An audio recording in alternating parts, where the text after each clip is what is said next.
Showbiz fanatics, Tape Incorporated, sumisigaw ng respeto. Respetuhin daw sila ng TVJ patungkol sa tape rights to appeal. Ano nga ba ang nakapaloob sa balitang ito? But before that, if you haven't subscribed yet to my YouTube channel, please don't forget to like, share, and subscribe at hit mo na rin ang bell for more showbiz updates. Of course, bago tayo magpatuloy sa ating mga updates for today's video, nais ko po muna magpasalamat sa lahat po ng mga legit viewers, subscribers, and legit lover cards po natin na lagi nag-aabang at umaantabay sa ating mga videos.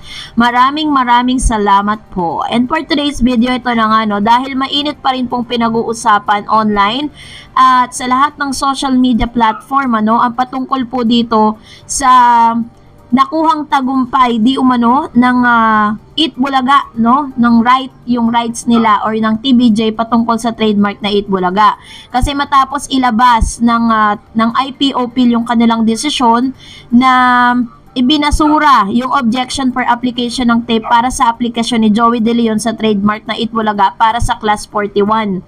Kung saan paulit-ulit na po sinasabi ng IPOPIL that it was already final decision na ilipat sa pangalan po or ibinigay na kay Sir Joey De Leon ang lahat ng karapatan. So, dahil po dito, hanggang sa ngayon ay ginagamit pa rin po ng Tape Incorporated ang titulong Itbulaga. Kasi inabangan po talaga natin kahapon ng Monday kung gagamitin pa rin nila yung title. As still, talagang sabi nga ni Sir Joey, pakapalan talaga ng muka, gamit pa rin nila. Tapos, ang TVJ, ginagamit na rin po nila yun sa spill nila, yung Itbulaga, pati po dun sa kanilang title, sa kanilang live. So, parang, diba, parang araw-araw nanonood tayo ng dalawang Itbulaga, parang merong dalawang Itbulaga na umeere.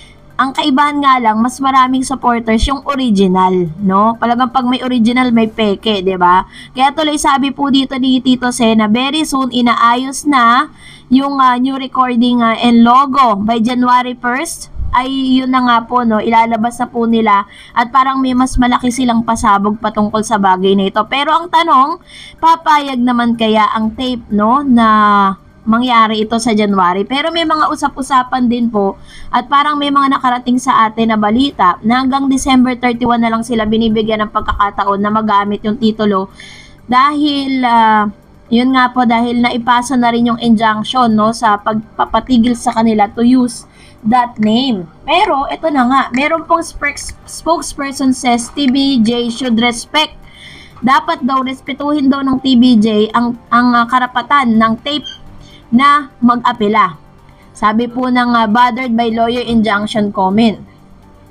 Hindi naman po talaga sila tinatanggalan ng karapatan na mag-apela dahil nasa batas naman daw po talaga yan. According to Attorney Enrique De La Cruz ng Divina Law, no? Pero ito pong isang Facebook page na si Procnoy na talagang nag-iingay po yan sa social media. Hindi ko alam kung bayad ba siya ng tape or whatever, diba? Pero gusto ko lang din i-clear sa inyo na kami po mga TVJ defenders, ako kasama ng ilan sa aking mga TVJ defenders ay hindi po kami binayaran. Hindi ko lang alam kung binayaran tong si Procnoy, ano?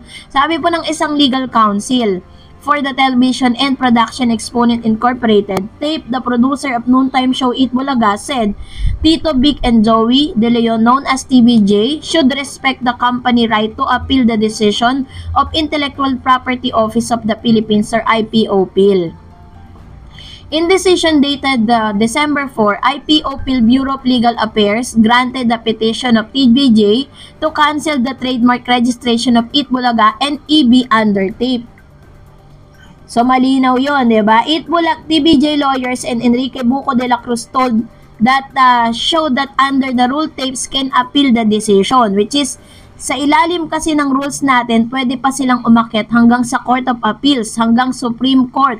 Under our rules, they can go up to the Court of Appeals, up to the Supreme Court, sabi po ni Attorney De La Cruz. In response, Tape lawyer Maggie Abraham Garduque said, Tape has the right to appeal the decision. Yes, ito nga po, pinagtatakan ko. Yes, they had all the rights to appeal. Lahat po ng karapatan meron silang doon na umapela. Pero karapatan din ng TVJ na ipahinto, no, habang sila'y nag-a-appeal na ipahinto yung paggamit ng titulong ito. Yes, I watched that interview of Attorney Buko kay Mr. Fu. I'm glad that he understands the case is not yet final with IPO and TAPE Incorporated. Has the right to appeal the decision of the adjudication officers of BLA or Bureau of Legal Affairs to cancel their trademark. If we are talking of respect, I hope TBJ will also respect this right. Sabi yan big word, no? Gusto po na nila na, sabi niya ganon, kung gusto daw po ng TBJ ng respeto, dapat daw nire-respeto din ng TBJ ang TAPE with regards to this matter.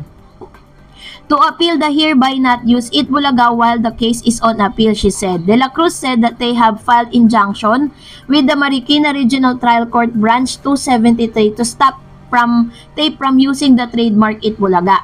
Last June, TBJ and Jenny Ferre filed the case against TAPE and GMA Network, which airs the show. TBJ and Ferre case is copyright infringement and unfair competition under Republic Act Number 8293, otherwise known as the Intellectual Property Code of the Philippines, with application of for issuance of writ and preliminary injunction. The hearing for the case ended on October 23. They are asking the Marikina Court to issue injunction to stop TAPE from replaying Itbulaga's episode segments and audiovisual recording done before May 31st this year and using the title Itbulaga.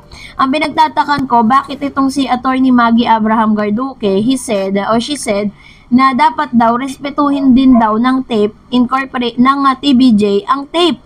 Doon daw po sa apel ang ginawa nila. Which is wala naman po tayo nakikita na nilalabag na batas ng TBJ. Well, in fact, sila nga po talaga yung maraming sinasabi at marami pa po silang mga pinapakitang kung anik-anik. Pero ang dulo naman, talagang si Sir Joey De Leon na ang tunay na nagmamay-ari. So kung gusto niyo ng respeto, kailangan matuto rin silang rumispeto. At dahil dyan, narito ang ilan sa mga komentong napili po natin mula naman sa mga nanggigigil nating mga viewers dito po sa ating pong channel.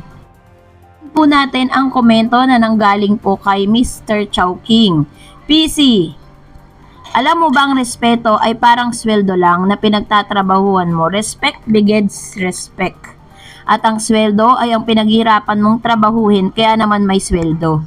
Yun. So, medyo malalim po yung sinasabi ni Chowking, So, dapat daw ang respeto ay tinatrabaho. Kumbaga, hindi po siya basta binibigay, but you need to earn the respect that you want, right? So, pero sa sa pagkakataong ito, parang hindi ko po nakikita na may respeto din silang ipinapakita. Sabi naman po ng isang user, dapat hindi kasi nakikialam sila sa hindi naman sila involved sa issue. TAPE at TBJ lang ang may sigalot, dapat no comment na lang sila. Ayun. So, ito naman po ang komento niya, na totoo naman, 'di ba? Kayo pong mga artista, yung mga artista yan, kung papansin niyo dun po sa circle of friends, 'di ba? Dun sa mga host, tanging si Paulo lang naman talaga yung nagsasalita at dada ng dada. Nakala mo may alam siya sa batas, na akala mo siya yung attorney ng TAPE, no, kung magsalita. Kaya tuloy siya ang tinatamaan ng bashing. And of course, another comment, sabi ni Abilina Soriano, yes, boycott movie ni Doc Tolero. Siya din nagpabagsak ng sarili niyang produce na movie. Boycott na yan, sana langawin. Dami yata mga batang artista na kasali sa pelikulang Pilipino. Tara! Kailan ba alam ko kasi parang lahat ata ng mga noon time program inikot nila. Bukod po sa TBJ, na kinansela yung kanilang guesting. And another comments coming from Brix Veras. All for the love of money. Paulo Contis has thrown away his values. He let himself be used for money. Now it's very clear what kind of person he is. Money is all that matters for him. True. Diba? Parang it's all about money na lang Parang okay na kahit na magalit na buong mundo sa akin. Okay na yan kahit wala nang respeto yung buong mundo sa akin. Ang importante, sumisweldo siya. Kasi nga pa, may pangarap siya. Ang pagkakaalam ko is kumuha siya ng bahay. So, medyo nangangamba yan. Baka mamaya, pag nawala yung noon time program, saan siya kukuha ng pambayad? Hindi rin sapat yung ilang mga shows niya sa GMA. Pero kung nagustuhan mo ang video na ito, huwag mo kalimutang mag-like, mag-share, at mag-subscribe, at i-follow mo na rin ang aking Facebook page, Dareds TV. And also, I have my TikTok account, which is Dareds TV. Pwede nyo rin po akong i-follow doon. Thank you for watching, guys. God bless everyone!